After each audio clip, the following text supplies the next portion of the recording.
You've spent 3 weekends walking used car lots. You've got a number in mind, maybe $8,000, maybe 10. Everything in that range looks tired. Everything that looks good is priced like it isn't in that range at all. You go home empty-handed. After more than 20 years working on Ford trucks, I can tell you that 5 trucks are sitting on lots right now, capable of clearing 300,000 miles with basic maintenance, and every one of them is priced below what it's worth because most buyers don't know what they're looking at. What I'm going to show you isn't a list of old trucks and crossed fingers. It's a breakdown of which engines to find, what to check before you hand over any money, and where the real negotiated price lands, not the sticker on the windshield. And I'm going to show you a bonus truck at the end that almost made the main list and why it didn't quite get there. One thing before we start. The number you see in a listing is what the seller hopes to get. It's not what these trucks actually sell for. Every price I give you today is what a prepared buyer actually pays. If you've been around trucks for a while and you want straight information without the hype, subscribe now. Every video on this channel works the same way. Real numbers, real caveats, nothing dressed up to get a click.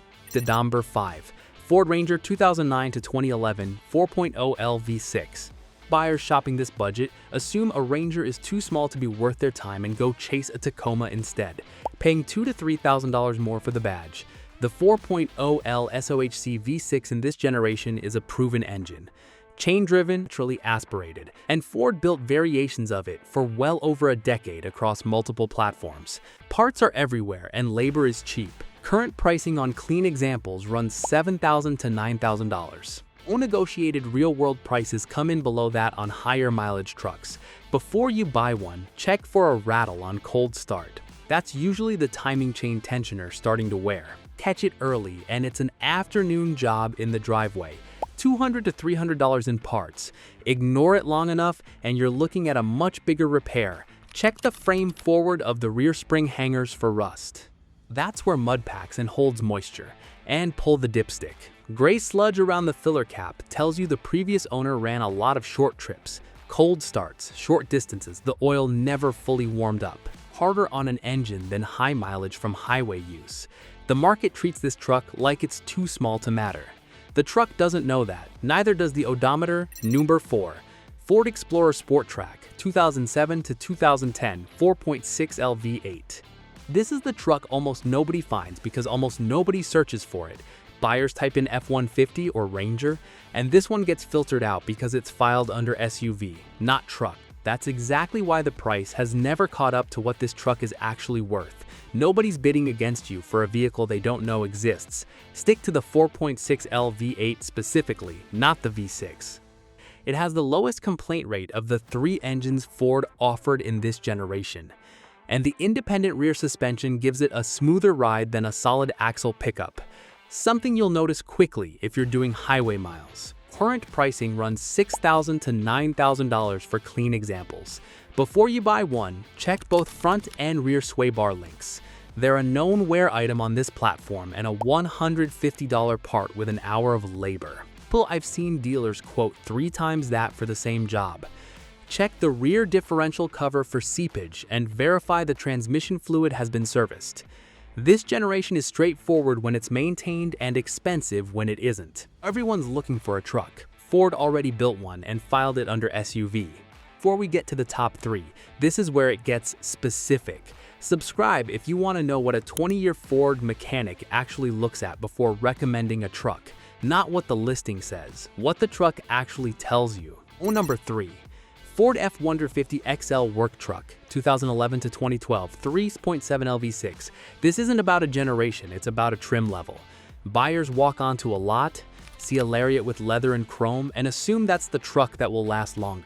It's the same drivetrain under both trucks. You're paying for seat heaters, not durability. The difference between a Lariat and an XL at this mileage range can be $4,000 or more for mechanically identical trucks. Or $1,000 you can put toward tires, a tonneau cover, or a year of maintenance.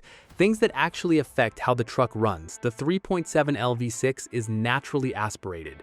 No turbo, no intercooler, nothing extra to fail. It's the base engine in this generation, and it's the one I point customers toward when they don't need EcoBoost power. Simpler to diagnose, simpler to fix, simpler to maintain over time. Current pricing on a clean XL runs $7,000 to $10,000. The same truck in Lariat trim runs several thousand more for identical mechanicals. Before you buy one, check the water pump. It's a known wear item on this engine around the 100,000-mile mark.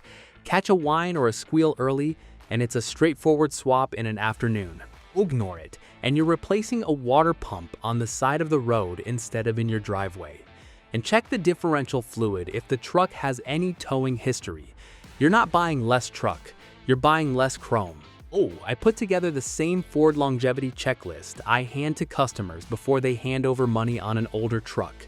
It covers engine wear, transmission health, electrical, frame condition, everything I'm checking on every truck on this list. Ford F-150, 1997 to 2003, 4.6L V8. Most people obsess over the old 300 inline 6 from the generation before this one, and I get it, it's a fantastic engine. But after more than 20 years in this business, I've watched too many buyers walk right past the 4.6 trucks that came after it.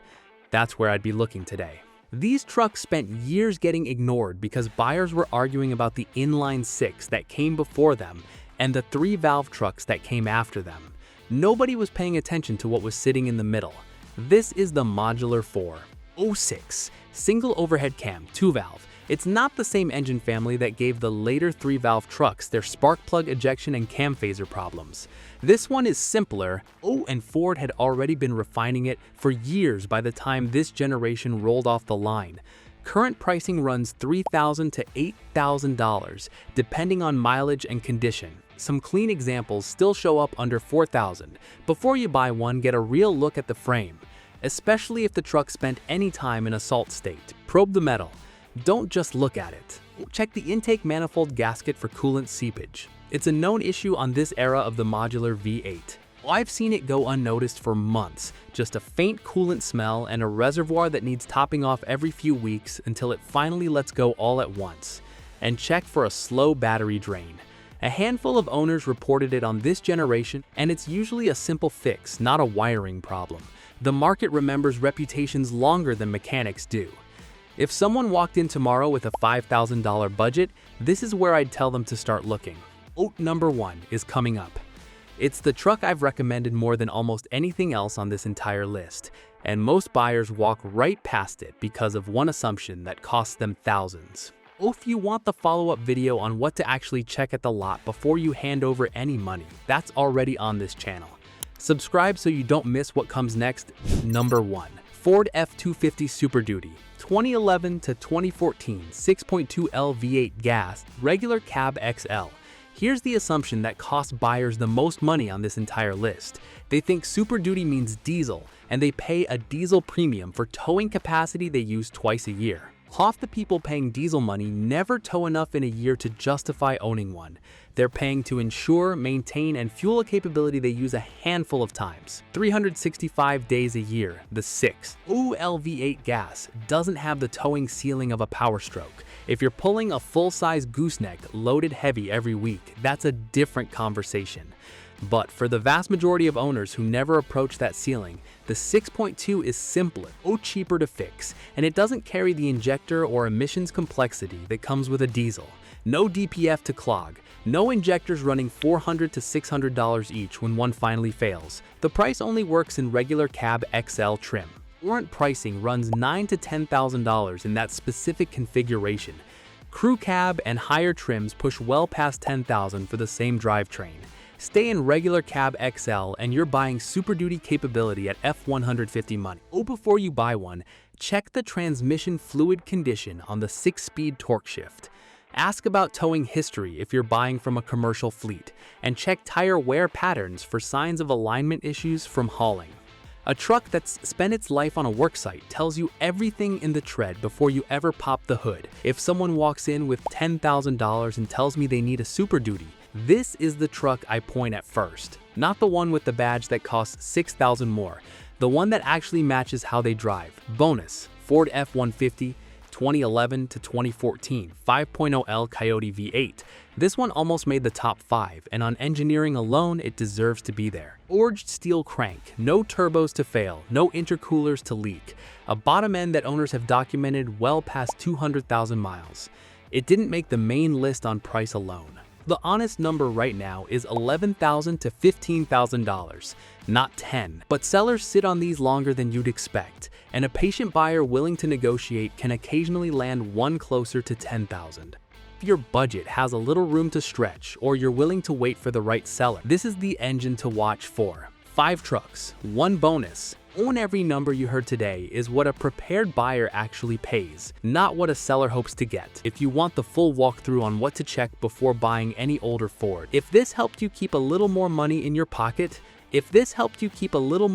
in your pocket, a full lot inspection walkthrough is linked in the description. It covers the exact things I look at in person before I'd recommend any of these trucks to a customer. Suber if you want straight information on Fords. No hype, no personality cult, no numbers that don't hold up. Just what 20 years of working on these trucks actually looks like. We'll see you in the next one.